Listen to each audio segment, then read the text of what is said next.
बरायना थाहरबाय गोदान मोनसे भिडिअ लाना फैबावदो भिडिअ जाय जोबोद इन्टारेस्टिं अननानै बयबो नायलांदो मास्टारनि सेसन 5आव देरहासार जानानै नबजित नार्जारिसिम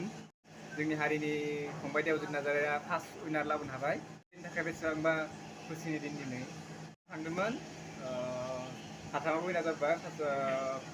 सासेया जोंनिनो नबजित नार्जारि लाबोनो हाबाय बिराद गोजोननाय मोनदों गोसोखौ नबजित नार्जारि अनुपेगु आइथाश्री इउटुब चेनेलनिफ्राय गासिबो फंबाय बिनानावमोननिसिम कंग्रेचुलेसन जासिहरनाय थाबाय जोंनि बर' हारिनियाबो सासे जौगालांनो हाथों बयनिसिमबो बेखौनो आसा खालामनाय थाबाय राजानसिम नबजित फंबायनो भट हरनायनि थाखाय रोजा रोजा साबायखर थाबाय गावनो बिराद खुसि मोनदों आरो बिराद दे फोरमायनो राव गैया खुगायाव नार्जारि थेंक इउ जासिहरनाय थाबाय नोंनिसिम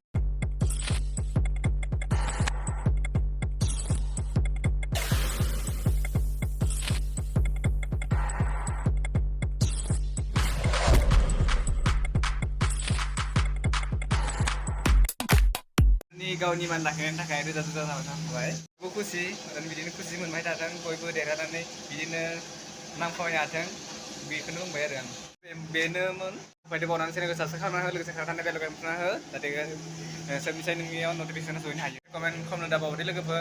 नेक्स्ट भिडिअ थाबैनो लोगो मोनगोन बाय बाय